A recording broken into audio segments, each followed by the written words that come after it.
নমস্কার বন্ধুরা, বং কিচেন নতুন একটা রেসিপিতে আপনাদের স্বাগত জানাই। আমি যে রেসিপিটি করব সেটি প্রন চিলি। তার জন্য যা যা উপকরণ লাগবে আমি দেখাচ্ছি।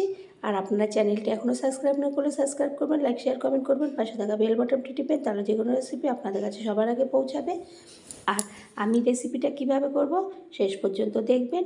তার জন্য আমি চিংড়ি মাছ নিয়েছি, ওর মধ্যে লবণ আর লেবু আর একটু আমি দিয়ে দিলাম গোলমরিচের গুঁড়ো দিয়ে ভালো করে মেখে সাইড করে রেখে দেবো। আমি চিংড়ি মাছটাকে ভাজবো না, আমি কাঁচাভাবেই করব, তাতে টেস্টটা ভালো হবে আর নরম হবে, খেতেও সুবিধা হবে। তো তারপরে আমি কড়াই এদিকে বসিয়ে দিলাম, কড়াইতে সাদা তেল দিয়ে ক্যাপসিকাম দিয়ে দিলাম। একটা ক্যাপসিকামকে 4টা ফালা করে একটু বড় বড় করে কেটেছিলাম, তা সেইগুলোকে দিয়ে দিলাম। দিয়ে একটু ভাজা ভাজা যখন ক্যাপসিকাম হবে তখন আমি ওর মধ্যে পেঁয়াজের যে পাপড়িগুলো খুলে রেখেছিলাম সেই পাপড়িগুলো দিয়ে দেবো।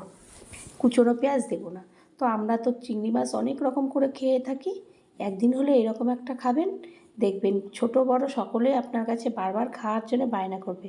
আর আদাগুলোকে আমি লম্বা লম্বা করে সরু সরু করে কেটে দিয়েছিলাম, আদাগুলো দিয়ে দিলাম। আদাগুলো একটু ভাজা ভাজা হয়ে গেলে টমেটো দিয়ে দেবো। একটা টমেটো 4 ফালা করে রেখেছিলাম সেইগুলো।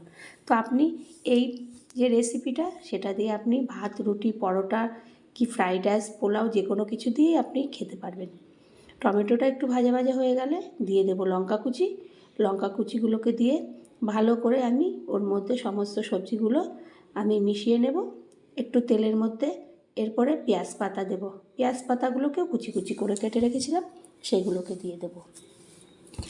তা এই রেসিপিটা আপনি যদি করেন, আপনার কাছে বাড়ির বাচ্চারা বারবার করে খাওয়ার জন্যে প্রতি সময় বায়না করবে। এরপরে দিয়ে দিলাম লবণ, দিয়ে দিলাম একটু চিনি আর ভিনিগার। ভিনিগারটা দিলে আমি আগে চিংড়ি মাছে মাখাইনি, ওর জন্যে আমি কড়াইয়ের মধ্যে দিয়ে দিলাম, খেতে খুব টেস্ট হয়। ভিনিগারটা দেওয়ার পরে দিয়ে দিলাম আমি চিলি সস, অল্পই দিলাম, বাচ্চারা খেলে বেশি একটা ঝাল লাগবে না।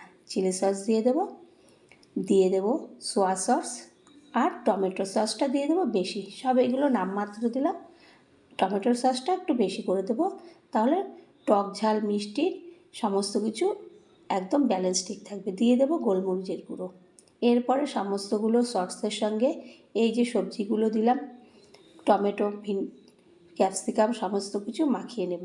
এরপরে চিংড়ি মাছগুলো যে মাখিয়ে সাইড করে রেখেছিলাম 10 মিনিটের মতন, সুন্দর নরম হয়ে গেছে আর সমস্ত কিছু ভেতরে মশলাগুলো ঢুকে গেছে। তো চিংড়ি মাছগুলোকে দিয়ে দিলাম, দিয়ে ভালো করে নাড়াচাড়া করে আমি একটা প্লেটের মধ্যে তুলে নেব।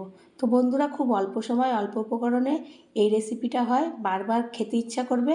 আবারও কোনো রেসিপিতে দেখা হবে। ধন্যবাদ।